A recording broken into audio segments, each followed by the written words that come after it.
남현석은 결국 회장 자리에서 해임되고 말았습니다. 주애라와 손을 잡으면서 확실하게 지분의 절반 이상이 반대를 했다고 생각했는데요. 하지만 그건 남현석의 착각이었습니다. 정겨울은 판도라 알렉스를 포섭했고 결국 남현석의 회장 해임안은 통과가 되고 말았는데요. 하지만 남현석의 비극은 여기서 끝이 아닐 것 같습니다. 오늘 영상을 끝까지 보시면 남현석이 어떻게 추락하게 되는지 그 흥미로운 이야기를 확인하실 수 있으실 거예요. 남현석은 어떻게든 회장 자리를 지키고 싶었습니다. 이번에 해임안이 통과된 것이 주애라의 배신이라는 생각을 했는데요. 하지만 주애라는 남현석을 배신할 이유가 없었죠.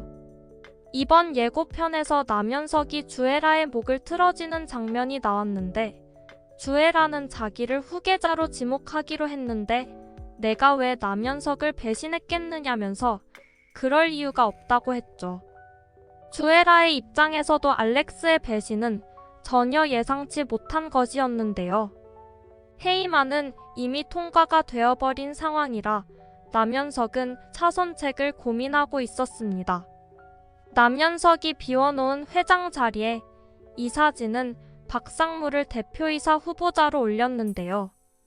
그 말을 들은 남현석은 완전히 피가 거꾸로 솟는 느낌이었습니다. 이대로 박상무가 회장 자리를 차지한다면 자기가 무슨 짓을 해도 다시 원래 자리를 되찾을 수 없게 되잖아요. 최소한 회장 자리를 공석으로 비워둬야 다시 재기를 노릴 수 있는 상황이었습니다.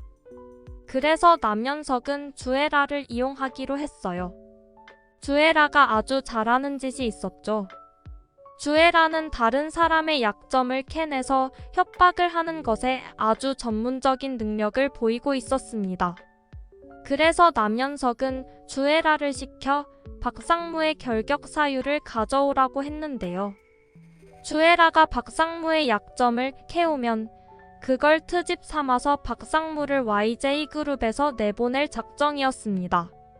그렇게 계속해서 회장 자리에 어울리는 후보가 없다는 것을 증명하면 또다시 자기한테 기회가 올 것이라는 예상을 한 건데요.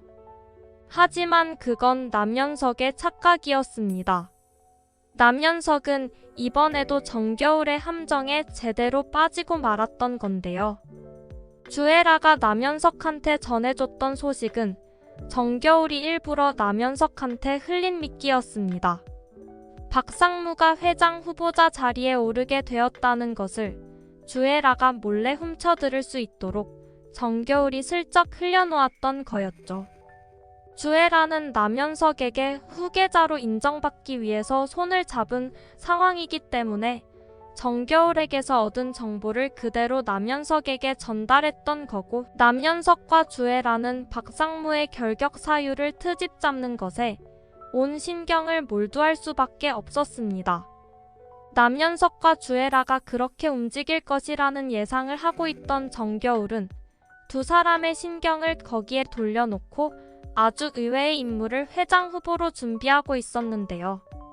남현석은 모든 준비를 마치고 회장 취임 청문회 자리에 들어섰습니다.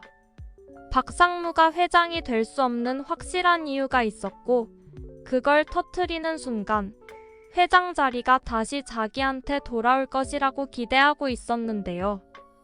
하지만 회장 후보 청문회장에 들어선 사람은 박상무가 아니었습니다.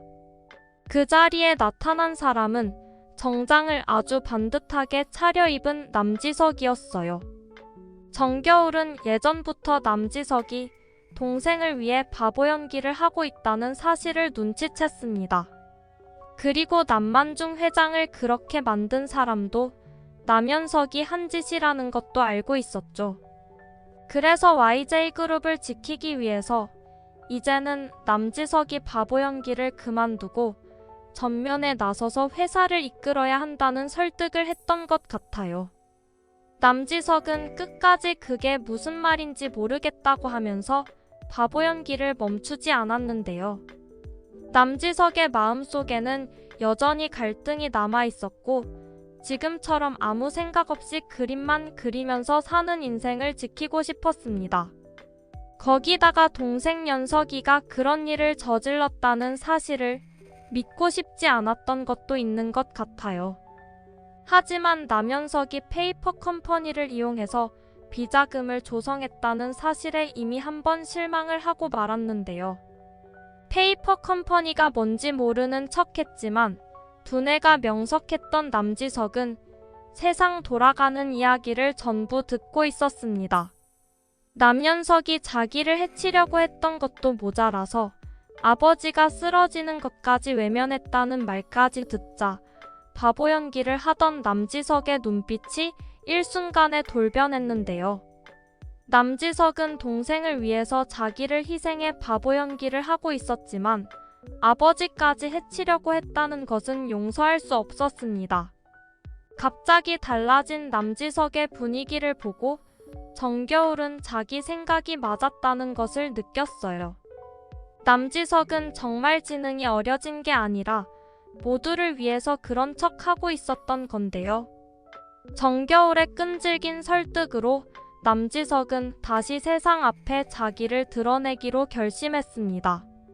남연석은 회장 후보 청문회장에 나타난 남지석을 보고 완전히 얼어붙어 버렸는데요.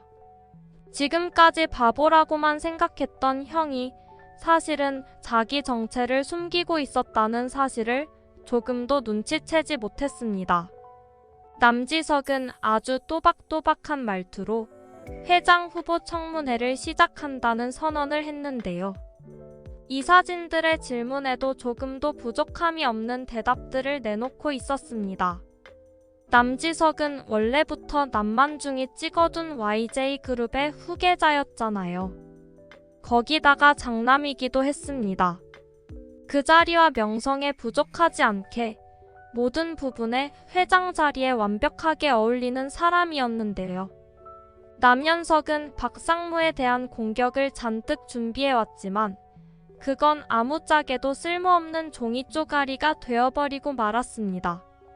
모든 이 사진이 만장일치로 남지석을 다음 회장에 찬성했고 남연석은 이제 완전히 닥쳤던 게 신세가 되고 말았네요.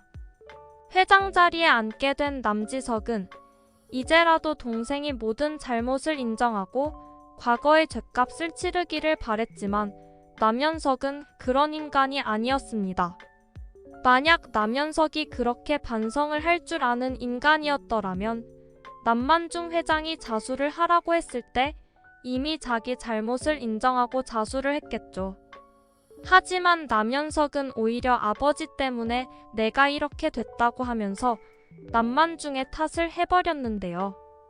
남지석의 부드러운 카리스마에도 남연석은 전혀 반성하지 않고 또다시 남지석의 탓을 했습니다. 도저히 눈뜨고 봐줄 수 없는 추악한 모습이었어요. 하지만 남연석이 아무리 그런 발악을 한다고 해도 이제 남연석에게 남은 것은 아무것도 없었습니다.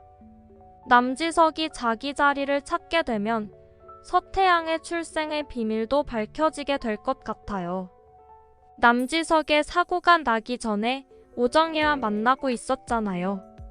그때는 남지석이 김정욱이라는 이름으로 살고 있었기 때문에 오정혜는 자기 약혼자가 남지석이라는 것을 알지 못했습니다.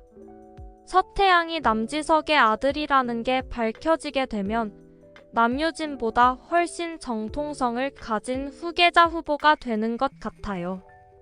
남지석이 남만중의 장남이기 때문에 장남의 외아들인 서태양이 남만중의 장손이 되는 거죠. 남연석의 아들인 남유진도 회사에서 설 자리를 잃어버리게 될 것 같습니다.